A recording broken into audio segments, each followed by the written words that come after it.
जय हिंद, जय भारत, जय उत्तराखंड। नमस्कार, मैं जन औटियाल भारत न्यूज लाइव में आपका स्वागत करता हूं। उत्तराखंड के गांवों को नापने का हमारा सफर बदस्तूर जारी है। आजकल उत्तराखंड के पहाड़ों में, गांवों में बाघ, गुलदार और भालुओं के हमलों की खबर आप रोज पढ़ रहे होंगे, देख रहे होंगे, या अपने रिश्तेदारों से आपको उसकी खबर जरूर मिल रही होगी कि यहाँ बाघ ने हमला कर दिया, वहां गुलदार ने किसी को निवाला बना दिया, भालू ने किसी पर हमला कर दिया। इस बीच हमने जब ये जानने की कोशिश करी कि बाघ, गुलदार और तेंदुओं का निवाला लोग क्यों बन रहे हैं, तो कहीं ना कहीं उस खबर के पीछे की सच्चाई जाननी चाहिए हमें। उस खबर की सच्चाइयों को अगर हम जानेंगे तो कई कारण हैं, लेकिन उसमें से कारण है पलायन और घरों पर लटकते ये ताले। घरों पर ये ताले लटक रहे हैं और जो कुछ लोग बचे हैं पहाड़ों में वो निवाला बन रहे हैं। देखिए, ताला लटका पड़ा है। ये पलायन का दर्द है। शिक्षा, स्वास्थ्य, रोजगार ने इस कदर बेबस किया है लोगों को कि वो पलायन को मजबूर है। ये सीढ़ियां देखिए, ये कभी ये सीढ़ियां जाती होगी, यहाँ पर कभी एक संस्कृति, सभ्यता निवास करती होगी। कहीं ना कहीं मैं कहता हूँ कि ये उत्तराखंड की संस्कृति की ध्वजवाहक भी है। देखिए, पुश्तैनी घर है, देखिए दरवाजा लगा है, और ये देखिए जाला बन गया। ये जाला इस घर के दरवाजे पे नहीं है, ये कहीं ना कहीं ये जाला 25 साल के उत्तराखंड पर भी है।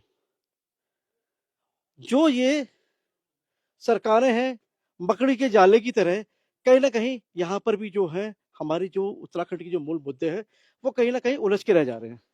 और आगे चलते हैं। देखिए, ताले लटके पड़े हैं, ताले लटके पड़े हैं, ताले लटके पड़े हैं। यहाँ पर कुछ नहीं है। यहाँ पे देखिए, लोगों ने घर खाली कर दिए हैं।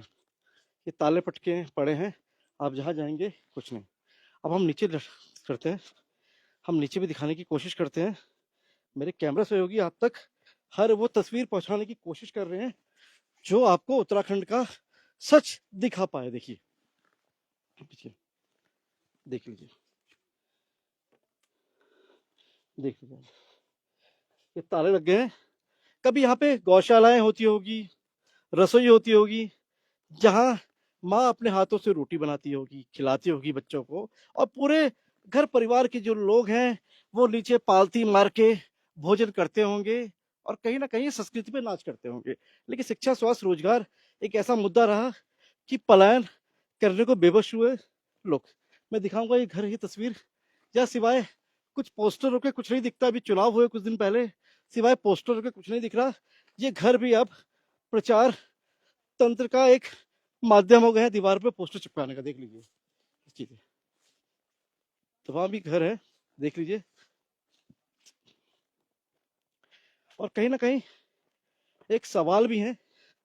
देखिए, गांव की तस्वीरें हैं। मैं अपने कैमरा सहयोगी से कहूंगा आराम से आए, देख लीजिए।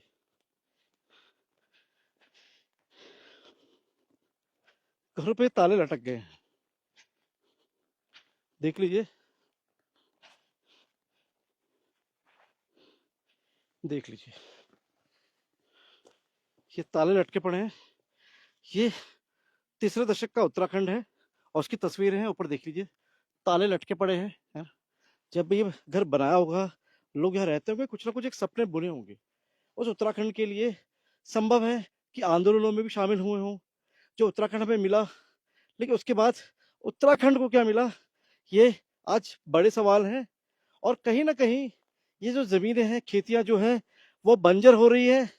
लोग अब कुछ समय बाद जब यहाँ आएंगे तो शायद वो अपनी भाषा, अपनी बोली, अपनी संस्कृति, सभ्यता, वो आने वाली पीढ़ियां सब कुछ भूल चुकी होगी।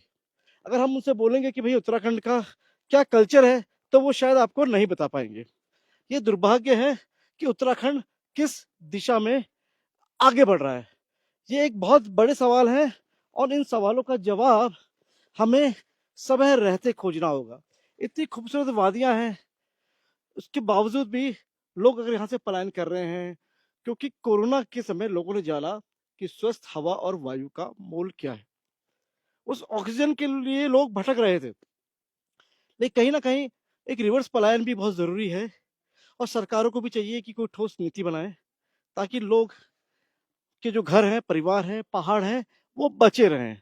इसे बचाने के लिए ना ऋषभ पंत आएँगे, ना उर्वशी रौतेला आएँगी, ना हिमानी शिवपुरी आएगी। हर एक उत्तराखंडी को, हर एक पहाड़ी को खुद ही ब्रांड एम्बेसडर बनना होगा। खुद ही अपनी संस्कृति, सभ्यता की रक्षा करनी होगी। नहीं तो वो दिन दूर नहीं जब ये घर खंडहरों में तब्दील हो जाएँ। हो चुके हैं बहुत हद तक, जो थोड़े बहुत बचे हैं, वो भी खंडहर में तब्दील हो जाएँ और आप अपने खेत, अपने पुश्तैनी खेत, अपने बाप-दादाओं की विरासत ढूँढते नज़र आ जाएँ और पता चले कि भई वो तो जंगलात में शामिल हो गई, वो फ़ॉरेस्ट में शामिल हो गई या वो सरकारी कानूनों के तहत अधिकृत कर ली गई। यकीन मानिए वो दिन भी दूर नहीं, वो दिन भी दूर नहीं, इसलिए जागना होगा और ये उत्तराखंड को जो बचाने का जो संघर्ष है, केवल सरकारों के भरोसे नहीं, हर एक उत्तराखंडी को साथ आना होगा और सोचना होगा कि ये हमारा प्रदेश है और हमको इसे मिलके बचाना होगा। बहरहाल सरकारों को भी चेतना होगा कि वो क्या विकास कार्यों की क्या योजनाएँ यहाँ बना रही है। क्या वो 25 सालों में ऐसा कोई रोड मैप बना पाई है कि भई पलायन रुक पाए? क्योंकि जो पलायन आयोग है, वो बनता तो पौड़ी में है, लेकिन समय के साथ उसका पलायन भी राजधानी देहरादून में हो जाता है। समस्याएँ वाक़ई गंभीर है, ये आपको समझना होगा, चेतना होगा। उम्मीद है सरकार चेतेगी भी, जागेगी भी क्योंकि विश्वास में ही सबसे बड़ी ताकत है। मैं भारत न्यूज़ लाइव के लिए चिलियाली सौंड के बासी गाँव से कैमरा पर्सन शिववर्धन सिंह के साथ अजय नौटियाल।